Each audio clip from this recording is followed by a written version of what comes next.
करेंगे। और जो सिलेबस में है, सिलेबस में पहला टॉपिक है आपका कि भाषा सीखना और ग्रहणशीलता, लैंग्वेज लर्निंग एंड स्किलेबिलिटी की बात कर रहे हैं। इसमें इम्पॉर्टेंट टॉपिक्स की बात करेंगे, जो महत्वपूर्ण पॉइंट्स हैं उन महत्वपूर्ण पॉइंट्स की चर्चा करेंगे, और जो एग्जाम में पूछे जाते हैं उन्हीं महत्वपूर्ण इम्पोर्टेंट बातों करेंगे, और साथ ही साथ इम्पोर्टेंट क्वेश्चन करेंगे, एमसीक्यूज करेंगे। तो हो जाइए सभी लोग तैयार इस क्लास को बेहतरीन लाजवाब बनाने के लिए आपके सिलेबस के अकॉर्डिंग। और वो हम बात करेंगे आपकी हिंदी पेडागोजी में इस टॉपिक से पिछले ईयर में किस प्रकार के प्रश्न पूछे गए थे, किस प्रकार के प्रश्न पूछे जाते हैं, किन शब्दों को लेके, किन टॉपिक्स को लेके, किन सूत्रों को लेके प्रश्न पूछे जाते हैं, पूरा A to Z बताने वाले हैं। तो चलिए सभी लोग तैयार हो जाइए, बाकी सभी क्लासेस चल रहे हैं जिनका प्लेलिस्ट भी आप सभी लोगों को आई बटन पे मिल जाएगा। तो चलिए शुरुआत करते हैं। पहला टॉपिक हमारा आज का रहेगा भाषा सीखना और ग्रहणशीलता। इस टॉपिक से अगर देखा जाए तो पहले भाषा सीखने की बात कर लेते हैं। भाषा सीखना, लैंग्वेज जो लर्निंग है, भाषा सीखना वह प्रक्रिया है जिसके माध्यम से बच्चा सुनकर, बोलकर, पढ़कर, लिखकर भाषा का ज्ञान प्राप्त करता है। ये वो बात करेंगे जहाँ से प्रश्न क्रिएट होते, जहाँ से प्रश्न आपके एग्जाम में प्रश्न पूछे जाते हैं।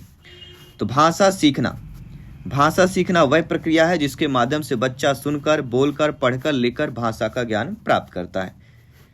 और भाषा कैसे सीखना कैसी प्रक्रिया है? यह एक सामाजिक और प्राकृतिक प्रक्रिया है। कई बार पूछा जाता है भाषा सीखने की प्रक्रिया कैसी होती है, तो सामाजिक और प्राकृतिक होती है, जो वातावरण, अनुभव, अभ्यास से विकसित होती है। ये भी पूछा जाता है कि सामाजिक और प्राकृतिक प्रक्रिया होती है भाषा सीखना। तो भाषा सीखना वातावरण, अनुभव और अभ्यास से विकसित होती है। ये तीन यहाँ से भी प्रश्न बन सकता है। तो ध्यानपूर्वक सभी को समझना, प्रत्येक ब्रदर, सिस्टर एंड टीचर जिनका सपना है अध्यापक, अध्यापिका बनना, शिक्षक बनना, जायसवाल सर आप सभी का अभिनंदन और स्वागत कर रहे हैं। साथियों, प्रश्न दिया गया हमारा अगला टॉपिक है भाषा सीखने के मुख्य घटक कौन कौन से होते हैं। A to Z तैयारी रहेगी, शून्य से सिलेक्शन तक की तैयारी करना है तो समझ के चलिएगा। जितना ज़्यादा समझेंगे, किसी घर को बनाने के लिए नींव मजबूत करना पड़ता है, तो बेसिक से चीज़ें क्लियर करेंगे और शिखर तक पहुँचेंगे। साथियों, भाषा सीखने का मुख्य घटक पहला सुनना होता है। सुनना अर्थात भाषा सीखने की पहली अवस्था अगर पूछा जाए तो सुनना होती है। बोलना द्वितीय अवस्था है, बोलने में विचारों को व्यक्त करना। पूछा जाए कि भाषा सीखने के घटकों में से विचारों को व्यक्त करना कौन सा घटक कहलाएगा, तो बोलना कहलाएगा। पूछा जाए भाषा सीखने के मुख्य घटकों में से लिखित भाषा को समझना कौन सा घटक है, तो पढ़ना। विचारों को लिखित रूप में देना, लिखना। तो आपने समझ लीजिए भाषा सीखने के मुख्य 4 घटक होते हैं, सुनना, बोलना, पढ़ना, लिखना, और इनसे प्रश्न आता है। सुनने में भाषा सीखने की पहली अवस्था को सुनना कहते हैं। विचारों को व्यक्त करने के लिए बोलना, स्पीकिंग। लिखित भाषा को समझना, रीडिंग अर्थात पढ़ना, और विचारों को लिखित रूप में दे देना, राइटिंग अर्थात लिखना होता है। और आपने देखा भी होगा इन चारों को हम LSRW कौशल के नाम से जानते हैं। सुनना, बोलना, पढ़ना, लिखना, इंग्लिश में LSRW, listening, speaking, reading and writing. भाषा सीखने की विशेषताओं की बात कर लेते हैं। तो भाषा सीखने की विशेषताएं, भाषा सीखना प्राकृतिक प्रक्रिया है, ये सामाजिक संपर्क से विकसित होता है। भाषा सीखने की क्या क्या विशेषता है? प्रश्न आ गया कि भाषा सीखने की विशेषताएं निम्न में से नहीं है, या भाषा सीखने की निम्न में से विशेषताएं हैं, तो आप क्या जवाब देंगे? कि आप जवाब दे सकते कि भाषा सीखना कैसी प्रक्रिया है? प्राकृतिक प्रक्रिया है। यह सामाजिक संपर्क से विकसित होती है।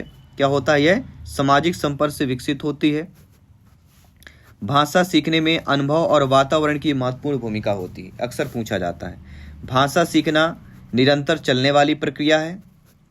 और बच्चा पहले सुनता है, फिर बोलता है, बाद में पढ़ता है और लिखना सीखता है। ये फार्मूला सूत्र अक्सर पूछा जाता है। सबसे पहले बच्चा क्या करता है? तो बच्चा पहले सुनेगा, फिर बोलेगा, फिर पढ़ेगा, फिर लिखेगा, अर्थात सुनना, बोलना, पढ़ना, लिखे, ये 4 जो कौशल है उसी के अकॉर्डिंग है। अगला में ध्यान देता है ग्रहणशीलता, रेस्पिटिविटी की बात कर रहे हैं। इसमें ग्रहणशीलता का अर्थ क्या होता है? भाषा को समझना और ग्रहण करने की क्षमता। जब बच्चा किसी भाषा को सुनकर या पढ़कर समझता है तो उसे ग्रहणशीलता कहते हैं। फिर ग्रहणशील भाषा कौशल, सुनना, पढ़ना, सुनना पढ़ना ये हमारे क्या कहलाते हैं, दो चीज, इनको ग्रहणशील भाषा कौशल कहते हैं। सुनना और पढ़, लिसनिंग और रीडिंग को हम क्या कहते हैं, ग्रहणशील भाषा कौशल। ठीक है। फिर इसके बाद अगला आता है आपका अभिव्यक्तात्मक कौशल, एक्सप्रेसिव स्किल। भाषा के माध्यम से अपने विचार व्यक्त करने को अभिव्यक्तात्मक कौशल कहते हैं ना, आप अपने अभिव्यक्तात्मक बोल बोलिए, अभिव्यक्तात्मक वाणी बोलिए, यानी आप अपने अनुसार, अपने समझ के अनुसार बोलिए, अपनी स्किल के अनुसार बोलिए। तो अभिव्यक्तात्मक कौशल, भाषा के माध्यम से अपने विचार व्यक्त करने को ही हम अभिव्यक्तात्मक कौशल कहते हैं। ये दो प्रकार के होते हैं, एक होता है बोलना अर्थात स्पीकिंग, लिखना राइटिंग। तो अभिव्यक्तात्मक कौशल बोलना और लिखना ये दोनों हो जाते हैं। इसके बाद है भाषा सीखने के सिद्धांतों के बारे में बात कर लेते हैं। भाषा सीखने के सिद्धांत कौन से? पहले हम भाषा अनुकरण के द्वारा सीखते हैं। अनुकरण का सिद्धांत में क्या होता है कि बच्चा बड़ों की भाषा का अनुकरण करके भाषा सीखता है। दूसरा है अभ्यास का सिद्धांत। भाषा सीखने का दूसरा सिद्धांत है अभ्यास का सिद्धांत। बार बार अभ्यास से भाषा कौशल विकसित होती है। तीसरा है आपका वातावरण का सिद्धांत। भाषा सीखने में परिवार, समाज, विद्यालय का वातावरण महत्वपूर्ण होता है। फिर अगला है संप्रेषण सिद्धांत।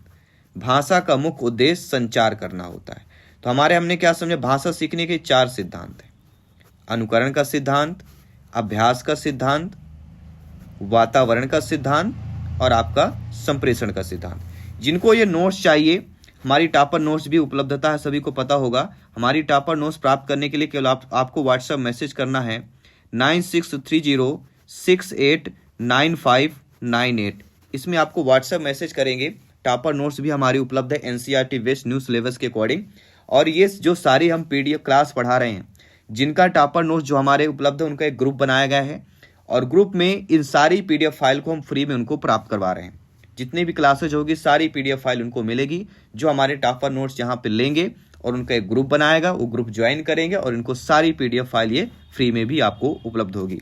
क्योंकि यहाँ पे शिक्षा की बात करेंगे और सारी यूट्यूब क्लासेज भी फ्री ऑफ क्लासेज आपको मिलने वाली है। क्योंकि यहाँ पे शिक्षा की बात करेंगे, शिक्षा के हित में, राष्ट्र हित में चैनल है आपका, क्योंकि आपका अपना टीटी फैमिली है। तो चलिए सभी ब्रदर सिस्टर ध्यान दीजिएगा कि भाषा सीखने में शिक्षक की भूमिका किस प्रकार होती है। जब आप नियुक्त होगी, आप लोग अध्यापक अध्यापिका बनेंगे, समझिएगा कि बच्चों को बोलने का अवसर देना, कहानी, कविता, संवाद का उपयोग करना। अर्थात भाषा सीखने में शिक्षक यानी आपकी भूमिका क्या होगी, आपको क्या करना है, बच्चों को बोलने का अवसर आपको देना है, कहानी, कविता, संवाद का उपयोग करना है, सक्रिय गतिविधियां कराना है और बच्चों को प्रश्न पूछने के लिए प्रेरित करना है और भाषाई वातावरण तैयार करना है। इन शब्दों से ये आपका प्रश्न बनेगा और यहीं से उत्तर बनेगा। ठीक है, सभी लोग समझ गए। अब चलते हैं अगले पॉइंट्स की तरफ। अगला हमारा पॉइंट्स है कि भाषा सीखने की प्रभावी विधियां कौन सी होती है। तो भाषा सीखने की प्रभावी विधियां कहानी विधि, खेल विधि, संवाद विधि, चित्र विधि, गतिविधि आधारित शिक्षण, ये हमारी भाषा सीखने की प्रभावी विधियां होती हैं। और परीक्षा के दृष्टि से महत्वपूर्ण एमपी-टेट वेस्ट देख लेते हैं। इंपॉर्टेंट क्या हमें ध्यान रखना है कि भाषा सीखना एक सामाजिक प्रक्रिया है। ग्रहणशील कौशल में सुनना और पढ़ना ये हमारे ग्रहणशील कौशल है। अव्यक्तात्मक कौशल बोलना और लिखना है।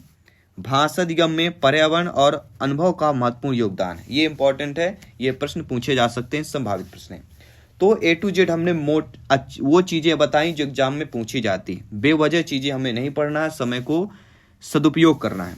चलिए अब टॉप 30 क्वेश्चन करेंगे। भाषा सीखना और ग्रहणशीलता संबंधित हम टॉप 30 क्वेश्चन करने जा रहे हैं। टॉप 30 क्वेश्चनों में से पहला प्रश्न है कि भाषा के ग्रहणशील कौशल का मुख्य उद्देश्य क्या होता है। और आपको इसमें 30 में से जवाब देना कि 30 में से आप लोगों के इतने आंसर सही हुए हैं।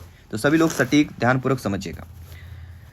तो भाषा के ग्रहणशील कौशल का मुख्य उद्देश्य क्या होता है? विचारों को व्यक्त करना, भाषा को समझना और ग्रहण करना, भाषा का व्याकरण सीखना या भाषा का अनुवाद करना। सभी कमेंट कीजिएगा मेरे प्यारे प्यारे भाइयों के, प्यारे प्यारे बहनें, गृहिणी, ब्रदर, सिस्टर, टीचर जिनका सपना है अध्यापक अध्यापिका बनना, शिक्षक बनना। जी हाँ, सभी कमेंट कीजिएगा।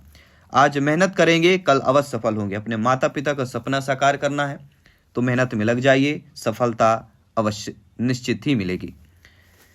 तो भाषा के ग्रहणशील कौशल का मुख्य उद्देश्य एक ही होता है। वो क्या होता है कि भाषा को समझना और ग्रहण करना। ग्रहणशील का मतलब ही होगा आपको ग्रहण करना। प्रश्न पर ही उत्तर छिपा था, केवल हमें समझना था और सटीक उत्तर जवाब देना था। अगला प्रश्न, इनमें से कौन सा कथन भाषा अधिगम के बारे में सही दिया गया है? ऐसे कथन का चयन करना जो भाषा अधिगम के बारे में सही दिया गया हो। भाषा केवल विद्यालय में सीखी जाती है, भाषा केवल पुस्तकों से सीखी जाती है, या भाषा सामाजिक संपर्क से विकसित होती है, या भाषा केवल शिक्षक सिखाते हैं। अब यहाँ पे समझिएगा, अब आपको समझना है। देखिए, ऐसा कथन जो भाषा शिक्षक के बारे में सही दिया गया हो, आपको देखना है केवल विद्यालय, केवल पुस्तक, केवल शिक्षक, ये हमारे नेगेटिव हो गए तो इनको हटा दीजिए। हमारा सही आंसर क्या हो जाएगा? भाषा सामाजिक संपर्क से विकसित होती है, अर्थात भाषा सामाजिक संपर्क से विकसित होती है, यह भाषा अधिगम के बारे में सही दिया गया है। इसलिए अकॉर्डिंग टू क्वेश्चन यहाँ पे हमारा थर्ड ऑप्शन सही हो जाएगा। इसके बाद हम बढ़ते हैं अगले प्रश्न की तरफ। अगला प्रश्न प्यारा सा प्रश्न दिया गया है कि भाषा सीखने की प्रक्रिया में कौन सा कौशल पहले विकसित होता है? तो हमने क्या बताया था? सुनने में पहला आएगा, सुनना, फिर बोलना, पढ़ना तीसरा, लिखना चौथा, और बोलना क्या आता है? दूसरे में आता है। तो यहाँ पे क्या पूछा गया है? भाषा सीखने की प्रक्रिया में कौन सा कौशल पहले आता है? तो पहले सुनना आता है। तो यहाँ पे हमारा थर्ड ऑप्शन सही हो जाएगा। इसके बाद अगला प्रश्न समझिएगा। अगला प्रश्न भी आप लोगों की स्क्रीन पर है कि बच्चों में भाषा विकास के लिए सबसे प्रभावी वातावरण कौन सा होता है? कठोर अनुशासन होगा, भाषाई समृद्ध वातावरण होगा, केवल पुस्तक आधारित वातावरण होगा, या परीक्षा आधारित वातावरण होगा? 4 बेहतरीन लाजवाब ऑप्शंस दिए गए। तो बच्चों में भाषा विकास का सबसे प्रभावशाली तरीका वातावरण कौन सा होगा? आप लोग भी कमेंट बॉक्स में बता सकते हैं। तो भाषाई समृद्ध का वातावरण, अगर बच्चों में भाषा विकास का प्रभावी बनाना है तो पैसे देखिए वातावरण से संपर्क कर लीजिए। तो भाषाई का समृद्ध वातावरण, क्योंकि भाषा विकास करना है इसलिए भाषा का हमें समृद्ध वातावरण इन्वायरमेंट क्रिएट करना पड़ेगा, इसलिए सेकंड ऑप्शन इधर राइट आंसर हो जाएगा। इसके बाद बढ़ते अगले प्रश्न की तरफ कि भाषा सीखने का प्रमुख आधार क्या होता है? भाई कुछ चीजें उसके लिए आधार होता है ना, तो आधार के लिए आपका रटना होगा, ये संवाद और अनुभव होगा, या दंड हो गया, परीक्षा होगी। सिंपल सी भाषा में दिया गया है और सिंपल सी भाषा में आपका उत्तर भी आ चुका है कि भाषा सीखने का प्रमुख आधार संवाद और अनुभव होता है। संवाद के माध्यम से सीख सकते हैं, और जब संवाद होगा तो अनुभव भी होगा, 2 चीजें आधार होती हैं। इसके बाद देख लेते हैं अगला प्रश्न। भाषा सीखने में अनुकरण का अर्थ क्या होता है? नियमों को याद करना, दूसरों की भाषा की नकल करना, शब्दकोश देखना, या वाक्य लिखना। देखिए अनुकरण हम किसके द्वारा सीखते हैं? अनुकरण बच्चे हमेशा देखते हैं कि नकल द्वारा सीखते हैं। मतलब नकल करना एक नेगेटिव शब्द है, लेकिन अनुकरण मतलब तो दूसरे का चीज हमें देखकर सीखना, तो इस प्रकार के नकल करें, पॉजिटिव वे में हमें लेना है। इसलिए यहाँ पे दूसरों की भाषा अगर कोई बच्चा नकल करता है तो वह अनुकरण कहला जाएगा। अनुकरण का अर्थ ही होता है दूसरे की चीज को देखकर हमें सीख जाना, और अक्सर ये बच्चे करते हैं, क्योंकि शिक्षक जो आप करेंगे वही बच्चे करेंगे, तो एक नकल ही कहला गया, उसे हम अनुकरण की भाषा बोलते हैं। अगला प्रश्न है, भाषा के चारों कौशल में से कौन सा अव्यक्तात्मक कौशल है? पढ़ना, सुनना, बोलना, वाचन करना। मैंने आपको बताया भी था, इसलिए बताया था, पहले टॉपिक से हमने क्लियर कर दिया था। यहाँ से प्रश्न बनेंगे और यहाँ से प्रश्न पूछे जाएंगे। सभी कमेंट कीजिएगा, मेरे सभी ब्रदर सिस्टर एंड टीचर जिनका सपना है अध्यापक अध्यापिका बनना, शिक्षक बनना। तो भाषा के चारों कौशलों में से अव्यक्तात्मक कौशल कौन सा होगा? अव्यक्तात्मक कौशल बोलना हो जाएगा, क्योंकि हम बोलकर अपनी अभिव्यक्ति बता सकते हैं, दूसरे को प्रकट कर सकते हैं। अगला है, भाषा अधिगम में त्रुटियों को शिक्षक कैसे देखना चाहिए? जब आपकी नियुक्त होगी, आप लोग अध्यापक अध्यापिका बनेंगे, तो भाषा अधिगम जब आप करा रहे होंगे तो उसमें जो त्रुटियां होती हैं उसमें आप जो है कैसे देखना चाहिए आपको? गलती मानकर बच्चों को दंड देंगे, सीखने की प्रक्रिया को उसे हिस्सा मानेंगे कि त्रुटि हो गई, कोई बात नहीं बेटा, गलतियां होती हैं, गलती से ही सीखने को मिलता है। तुरंत रोक देना, परीक्षा में अंक काटना। तो सबसे बेहतर क्या होगा? शिक्षक को पॉजिटिव वे में लेना है, बच्चों को हेल्प करना, मदद करना है, ठीक है। तो भाषा अधिगम में त्रुटियां क्या होती हैं? त्रुटियां एक सीखने की प्रक्रिया का हिस्सा माना जाता है, तो आप बी ऑप्शन को सही कीजिएगा। इसके बाद बढ़ते अगले प्रश्न की, भाषा शिक्षण का मुख्य उद्देश्य क्या होना चाहिए? व्याकरण को याद कराना, भाषा के माध्यम से संचार कराना, परीक्षा पास कराना, या केवल लेखन सिखाना। देखिए, भाषा शिक्षण का जो मुख्य उद्देश्य पूछा गया, देखिए याद करना निगेटिव हो गया, पास करा देना निगेटिव हो गया, केवल शब्द निगेटिव हो गया कि नहीं हो गया? तो हमारे जब निगेटिव निकल गए, हमारा बी ऑप्शन बचता है। तो भाषा शिक्षण का मुख्य उद्देश्य क्या होना चाहिए? भाषा के माध्यम से संचार करना। किसका? क्योंकि भाषा का प्रचार प्रसार हो रहा है, तो भाषा का शिक्षण का उद्देश्य ही होगा कि उसी का प्रचार प्रसार होना। ठीक है, अगला प्रश्न, इनमें से कौन सा भाषा कौशल ग्रहणशील है? लिखना, बोलना, पढ़ना, भाषण देना। ग्रहणशील, देखिए ग्रहणशील कौशल मैंने आपको बताया था, ग्रहणशील कौशल किसे कैसे पढ़कर हम ग्रहण कर सकते हैं। अक्सर पूछा जाता है एग्जाम में, तब आपका जवाब होना चाहिए कि निम्न में से कौन सा भाषा कौशल ग्रहणशील है। अगर एग्जाम में प्रश्न आ गया तो ग्रहणशील भाषा कौशल आपको समझना चाहिए। तो भाषा कौशल में जो सुनना होता है और पढ़ना, दो चीज़ें होती, ग्रहणशील दो होता है। अगर यहाँ पे सुनना भी आ सकता था, समझ लीजिए सुनना भी आ जाएगा और पढ़ना भी, ये दोनों हमारे ग्रहणशील कौशल होते हैं। इन्हें निष्क्रिय कौशल भी कहते हैं, क्योंकि इनके द्वारा हम भाषा को समझते हैं और ज्ञान प्राप्त करते हैं। ठीक है, तो third option is the right answer हो जाएगा। अगला प्रश्न देखिएगा, भाषा सीखने में सक्रिय सहभागिता का अर्थ क्या होता है? केवल सुनना, केवल लिखना, गतिविधियों में भाग लेना या पाठ याद करना। अब देखिए हमें उत्तर नहीं भी पता फिर भी हम सही निकालेंगे। यहाँ पे सक्रिय सहभागिता है मतलब पॉजिटिव प्रश्न है। जब पॉजिटिव प्रश्न होगा तो केवल सब तो निगेटिव हो जाएगा, केवल ये भी निगेटिव हो जाएगा, याद करना निगेटिव हो जाएगा, तो बचता क्या हमारा? गतिविधियों में भाग लेना। तो भाषा सीखने में सक्रिय सहभागिता ये होगा कि उसमें हम उस गतिविधि में भाग लेने का पॉजिटिव वेव हो जाएगा, पॉजिटिव चीज़ें हो जाएंगी, सकारात्मक चीज़ें हो जाती हैं। अगला है कि भाषा शिक्षण में कहानी विधि का मुख्य उद्देश्य क्या होता है? मनोरंजन, भाषा कौशल का विकास होगा। जी हाँ, बी ऑप्शन सही होगा। भाषा शिक्षण में कहानी विधि का मुख्य उद्देश्य होता है कि भाषा कौशल का विकास करना। अगला प्रश्न है साथियों कि भाषा अधिगम में सबसे महत्वपूर्ण क्या होता है? पाठ्य पुस्तक, व्याकरण का नियम, भाषाई वातावरण या परीक्षा। देखिए सभी लोग जानते हैं, सभी लोग ज्ञानी सर्वव्याख्याता लोग हैं, भावी अध्यापक अध्यापिकाएं हैं। भाषा अधिगम में सबसे महत्वपूर्ण क्या है? तो सबसे पहले होता है अधिगम में वहाँ पर इन्वायरमेंट, पर्यावरण क्रिएट कर देना। वातावरण मतलब उस चीज़ का हमें पर्यावरण क्रिएट करना, वातावरण इन्वायरमेंट उस चीज़ का बनाना। जब वो चीज़ बन जाएगा तो अपने आप भाषाई, यानी कि भाषा अधिगम में सबसे महत्वपूर्ण किसका होता है? समृद्ध भाषिक परिवेश।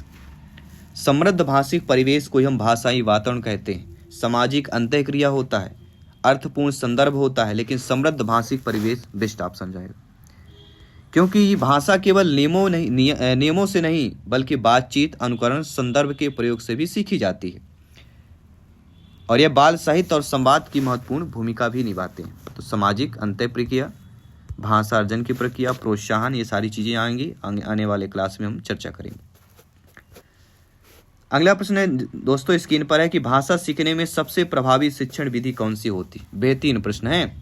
भाषा सीखने में सबसे प्रभावी शिक्षण विधि कौन सी मानी जाती है? रटने की, गतिविधि आधारित, दंड या परीक्षा विधि। अब देखिए यहाँ पे रटना निगेटिव हो गया, दंड, दो निगेटिव हमारे निकल गए, अब दो ऑप्शन बचते हैं। तो भाषा सीखने में सबसे प्रभावी होता है कौन होगा? एक तो होता प्रत्यक्ष विधि, प्रत्यक्ष विधि होती है, और दूसरी होती संप्रेषणात्मक भाषा। तो यहाँ पे हमारा जो गतिविधि आधारित दिया गया है वो बेस्ट ऑप्शन हो जाएगा। गतिविधि आधारित शिक्षण इज द राइट आंसर। इनमें से कौन सा कथन सही दिया गया है? भाषा सीखना एक कृत्रिम प्रक्रिया है। तो ऐसा नहीं है। कृत्रिम मतलब जो पहले से लिखी गई हो, कृत्रिम मतलब मानव निर्मित होता है, ठीक है। कृत्रिम मतलब लिखी नहीं, मानव निर्मित होता है। तो भाषा सीखना एक कृत्रिम प्रक्रिया है। भाषा सीखने एक प्राकृतिक प्रक्रिया है, ये तो हमने पढ़ा है, पहले ही लाइन में हमने बताया था यहाँ से प्रश्न बनेगा, तो हमारा हमने पढ़ा है ना, तो बी ऑप्शन को सही कर लेना है कि भाषा सीखना कैसी प्रक्रिया है? एक प्राकृतिक प्रक्रिया हो जाएगी। भाषा केवल स्कूल में, केवल किताबों में, तो केवल नेगेटिव है, तो ये हमारे दोनों ऑप्शन कैंसिल हो जाएंगे। कृत्रिम भी हो जाएगा, तो यहाँ पे हमारा सेकंड ऑप्शन जो दिया गया राइट आंसर हो जाएगा। आई होप सभी लोग अच्छे तरीके से समझ पा रहे होंगे। कमेंट बॉक्स में अवश्य शेयर करिए। सभी सेशंस को, सभी क्लासेज को लाइक शेयर करते रहिए, क्योंकि ये आपका अपना टीटी फैमिली, शिक्षकों का परिवार है, अवर टीचर्स फैमिली। साथियों, बच्चों में भाषा विकास को बढ़ाने के लिए शिक्षक को क्या करना चाहिए? अधिक गृहकार्य देना, बच्चों को बोलने का अवसर देना, दंड देना, केवल व्याख्यान देना। जहाँ पर बच्चों को अवसर दिया जाए वहाँ पे सही कर लेना है, पॉजिटिव ऑप्शन माना जाता है। तो बच्चों में भाषा विकास को अगर बढ़ाना है तो आपको क्या करना पड़ेगा? बच्चों को अवसर देना पड़ेगा। तो अवसर इज द राइट आंसर हो जाएगा। नो डाउट सारी चीजें क्लियर होती जा रही हैं। अगला प्रश्न आपकी स्क्रीन पर है। भाषा सीखने में सबसे पहले कौन सी क्षमता विकसित होती है? लिखने की, पढ़ने की, श्रवण करने की या व्याकरण की क्षमता की? भाषा सीखने में सबसे पहले कौन सी क्षमता विकसित होती है? तो हमने पढ़ा होगा पहली अवस्था हमारी मानी जाती सुनना, अर्थात श्रवण करने की क्षमता विकसित होती है। यह भाषा विकास का प्राथमिक चरण होता है, ठीक है, जिसमें बच्चों ध्वनियाँ, शब्द और भाषा के लय को पहचानना, समझना शुरू करता है, जो बोलने की क्षमता के विकास का आधार माना जाता है। अगला प्रश्न है साथियों कि भाषा सीखने में खेल विधि का उपयोग क्यों किया जाता है? समय बिताने के लिए, भाषा सीखने को रोचक बनाने के लिए, परीक्षा के लिए, अनुशासन के लिए। देखिए, खेल का संबंध ही होता है रोचक बना देना। रोमांचक मैच, अभी आईसीसी T20 वर्ल्ड कप का फाइनल मैच देखा होगा आपने, कैसा रोमांचक मैच था। तो खेल का संदर्भ ही होता रोचक या रोमांचक बनाना, और उसी माध्यम से बच्चे भाषा भी सीख लेते हैं। तो second option is the right answer हो जाएगा, ठीक है। नो डाउट सब सारी चीज़ें क्लियर होती जा रही हैं, और इसी तरह मेहनत करते रहिए, और एक दिन वह दूर होगा, एक दिन वो दिन दूर नहीं होगा जहाँ पे आपके माता पिता जब सिलेक्शन की लिस्ट देखेंगे और उसमें आपका सिलेक्शन होगा, और मेहनत से ही सारी चीज़ें होती चीज़ें। जो अपने सपने को पूरा करने का साहस करता है वह हर मुश्किल को पार कर सकता है। तो अपने सपनों को पूरा करने के लिए साहस रखिए, दृढ़ निश्चय संकल्प कर लीजिए, और अवश्य आप लोग सफल होंगे। तो साथियों, प्रश्न है भाषा शिक्षण में संवाद विधि का मुख्य उद्देश्य क्या होता है? लेखन अभ्यास, संचार कौशल का विकास करना, व्याकरण सिखाना या परीक्षा लेना? संवाद विधि का मुख्य उद्देश्य पूछा गया तो संचार कौशल का विकास करना। क्या होगा? संचार कौशल इज द राइट आंसर हो जाएगा। अगला प्रश्न है भाषा अधिगम में सामाजिक संपर्क का क्या महत्व होता है? बहुत कम माना जाएगा, बहुत अधिक, कोई नहीं, या केवल परीक्षा तक ही सीमित है? देखिए, सामाजिक संपर्क से भी भाषा सीखी जाती, हमने पढ़ा है और आपको बताया है, इसलिए ये भी बहुत अधिक महत्व माना जाएगा। अगला प्रश्न है भाषा सीखने में त्रुटियां क्या दर्शाती हैं? असफलता, सीखने की प्रक्रिया दर्शाती हैं। और इस क्लास के बाद जो नेक्स्ट क्लास होगी इसमें हम टॉप 30 से 50 प्रश्न लेकर आएंगे जो प्रीवियस ईयर में पूछे गए प्रश्न रहेंगे। भाषा कौशल के विकास के लिए क्या आवश्यक होता है? तो किसी भी भाषा कौशल का विकास करना है उसके लिए आवश्यक होता है अभ्यास करना, प्रैक्टिस करना, ये सबसे ज़्यादा इम्पोर्टेंट है। भाषा अधिगम में सबसे पहले बच्चा क्या करता है? तो सबसे पहले बच्चा क्या है? सुनता है। मैंने क्या बताया? पहले ही चीज़ें हमने इंपॉर्टेंट चीज़ें आपको बता दी थी, सुनना। Third option is the right answer हो जाएगा। अगला प्रश्न है भाषा सीखने की प्रक्रिया में शिक्षक की भूमिका क्या है? जब आपकी नियुक्त होगी आपसे भी प्रश्न पूछा जाएगा। पेडागॉजी यही तो है, बच्चों को कैसे पढ़ाना है, किस प्रकार से आपकी भूमिका होनी चाहिए, क्या चीज़ें, ऐसा अगर बच्चा गलती करे तो आपको क्या करना है, कैसे समझाना है, कैसे गलतियों को दूर करना है, यही पेडागॉजी शिक्षा शास्त्र है। तो भाषा सीखने की प्रक्रिया में शिक्षक की भूमिका जो होती है, केवल परीक्षा लेना तो केवल सब निगेटिव हो गया, दंड देना निगेटिव हो गया, केवल पढ़ना निगेटिव हो गया, तो बचता हमारा क्या? मार्गदर्शक बनना। और शिक्षक बच्चों के, बालक बालिका के मार्गदर्शक, बेहतर मार्गदर्शक होते हैं। पेरेंट्स तो होते हैं, लेकिन सबसे बेहतर मार्गदर्शक अगर उज्जवल भविष्य की बात करें तो शिक्षक ही होते हैं। भाषा सीखने में कौन सी विधि सबसे अधिक प्रभावी मानी जाती है? रटने की तो नहीं मानी जाएगी, गतिविधि आधारित मानी जा सकती है, दंड भी नहीं जाएगा, व्याख्यान विधि। दो विधियां बनती हैं, गतिविधि आधारित या व्याख्यान विधियां। तो भाषा सीखने की अगर बात करेंगे सबसे अधिक प्रभावी गतिविधि आधारित विधि मानी जाएगी। Second option is the right answer हो जाएगा। अगला प्रश्न है कि भाषा शिक्षण में चित्रों का उपयोग क्यों किया जाता है? सजावट के लिए, समझ बढ़ाने के लिए, समय बिताने के लिए, परीक्षा के लिए? देखिए, चित्रों का उपयोग कर बच्चों को समझाना मतलब समझ बढ़ाना। अगर चित्रों को उपयोग करके बच्चों को पढ़ाएंगे, क्योंकि प्राइमरी लेवल के बच्चे हैं और प्राइमरी लेवल के बच्चों को चित्र द्वारा समझाना बेहतर माना जाता है। चित्र से बच्चे अच्छे तरीके से समझते हैं और बच्चे इंटरेस्ट भी लेते हैं। चित्र को देखकर थोड़ा सा उत्सुकता आती है उनके अंदर। भाषा सीखने में कौन सा कारक सबसे महत्वपूर्ण है? वातावरण, परीक्षा, दंड या रटना? सभी लोग बताइए। तो भाषा सीखने के लिए इन्वायरमेंट बनाना बहुत जरूरी है, यानी वातावरण जो है इसमें सबसे महत्वपूर्ण घटक हो जाएगा। अगला, भाषा का मुख्य उद्देश्य क्या है? संचार करना, लेखन, पठन, वातावरण। तो भाषा का मुख्य उद्देश्य होता है संचार करना। First option is the right answer. इसके बाद अगला प्रश्न है, भाषा सीखने की प्रक्रिया कैसी होती है? सीमित, निरंतर, स्थायी या यांत्रिक? ये भी इंपॉर्टेंट क्वेश्चन है, रिपीट हो सकता है आपके एग्जाम की दृष्टि से, तो ध्यानपूर्वक समझिएगा। भाषा सीखने की प्रक्रिया कैसी होती है? तो भाषा सीखने की प्रक्रिया निरंतर होगी। कोई भी चीज़ अगर आप निरंतर करेंगे, निरंतर होगी। भाषा सीखने की प्रक्रिया स्वाभाविक होती है, क्रमिक और निरंतर चलने वाली प्रक्रिया होती है, जो मुख्य रूप से सुनना, बोलना, पढ़ना, लिखना के कौशल पर आधारित होती है। और सुनना, बोलना, पढ़ना, लिखना कौशल मतलब SSLSRW, ठीक है ना।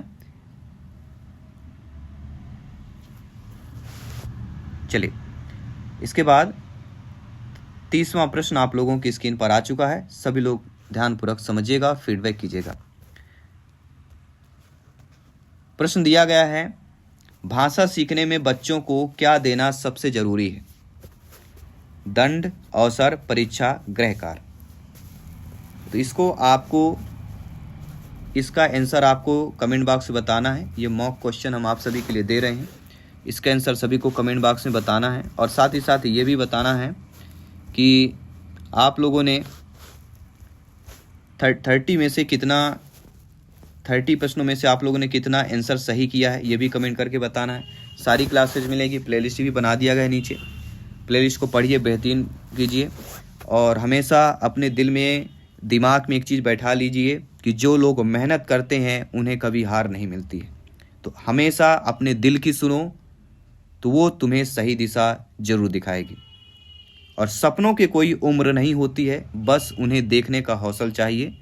और हौसलों के साथ साथ खुद पर विश्वास रखिए, और आप वो सब कुछ कर सकते हैं जो आप सोच रहे हैं, प्राप्त कर सकते हैं। धन्यवाद सभी का, मिलते हैं अगली क्लास पे। सभी मित्रों को जय हिंद, वंदे मातरम। धन्यवाद सभी का।